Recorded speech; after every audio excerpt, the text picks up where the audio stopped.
We're on the step and we're going to install the electronics into the eBay of the Rocket. Now this is a small eBay, so you have to lay things out to make sure everything's going to fit. I'm using an Apogee simple timer. You can also use the featherweight altimeter Blue Raven, that works, and they also have a new one called the Blue J, which is even smaller, that will work. And then I think Altus Metrum has some stuff. Theirs is a little bit bigger, but it might work if you can get it in. So test fit it first. So I have my altimeter here. I'm also using a battery, and I'm using a 2-cell LiPo. The reason I'm using a 2-cell LiPo rather than a single cell is it has double the voltage. So it has 7.4 volts versus 3.7. And that will allow us to fire off the Aerotech First Fire Mini igniters. So those look like this. Don't use the yellow ones. Those are the First Fire. So Aerotech makes First Fire, the First Fire Mini, and the First Fire Micro. You want to use the Mini or the Micro with this battery. The yellow ones, which are the First Fire, they take a lot more electricity, and these aren't going to ignite them. It's what ignites your igniter is the battery. So your battery has to ignite it. So test that first. Now, if you're using a single cell LiPo, then the only option you have is an E-match, like this one right here. This is called the Firewire, and that's an E-match, and they can be lit with a 1-cell LiPo battery. But the problem is you can only ignite Cicerone motors with those. So I want to use, like an Aerotech motor, and those have a smaller nozzle, and these will fit in, and they're small, but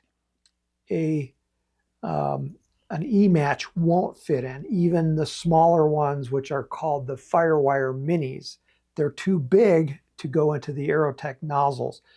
So test that first, and that will determine which battery you're going to use. Since I know that I want to use this motor with this igniter, I need to use this battery. So the way we mount the battery in here is with Velcro. So I've got Velcro on the back, and I have to stick the other end into the eBay.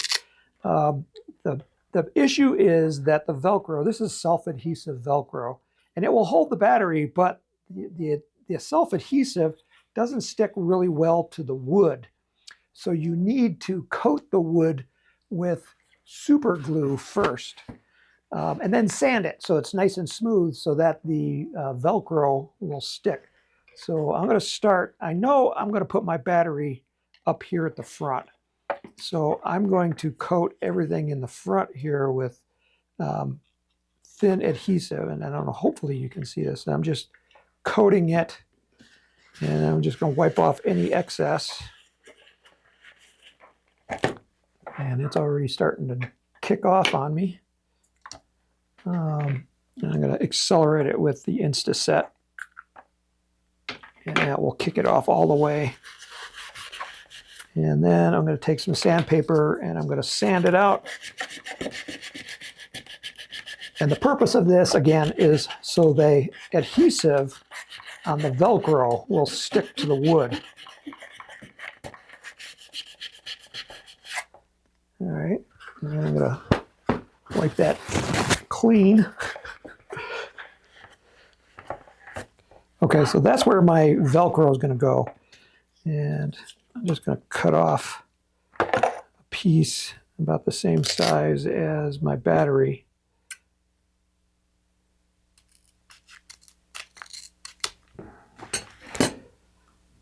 And tear off the adhesive. And I'm gonna shove it up as far forward as I can, because it's like there's not a lot of room in here.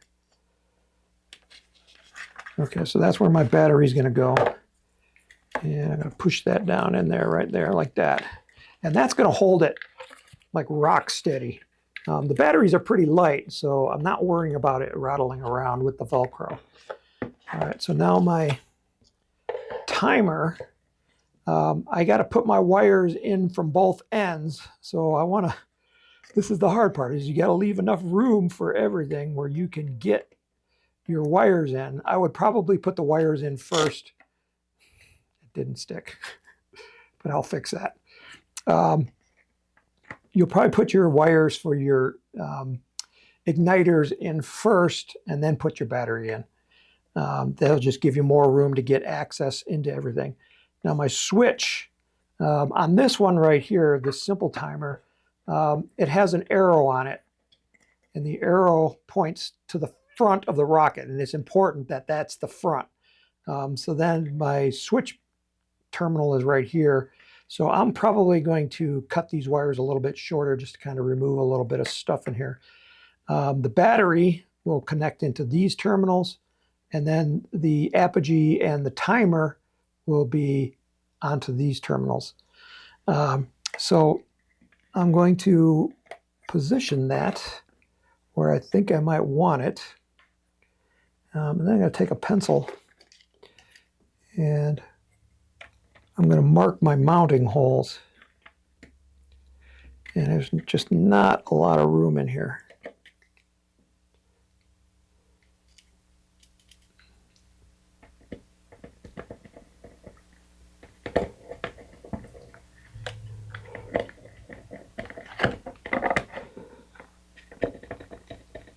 This one is almost underneath them. I probably should twist it around a little bit more.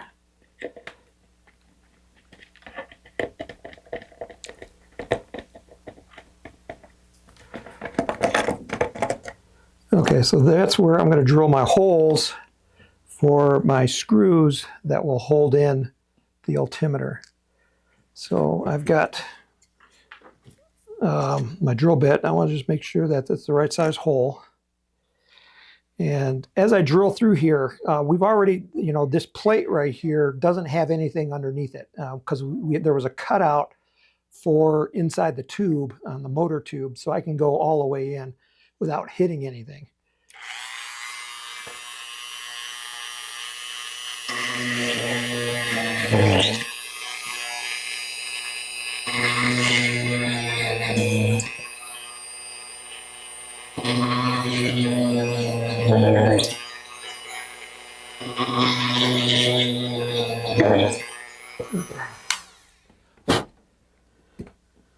Okay, so there's also little spacers that are going to go underneath the legs on the back of the timer.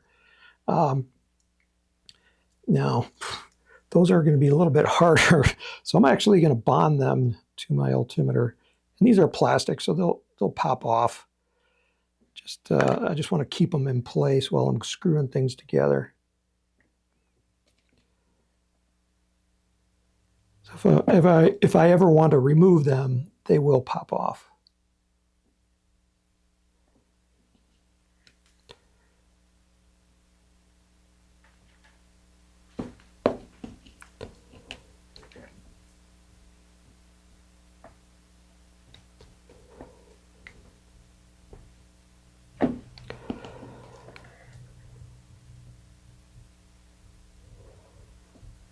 Okay, so now I'm going to take a screwdriver and I'm going to screw these into the wood.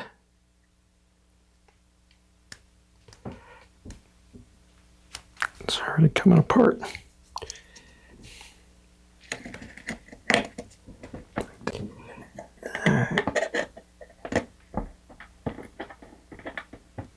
Okay, so you get the idea. We're going to put the screws in.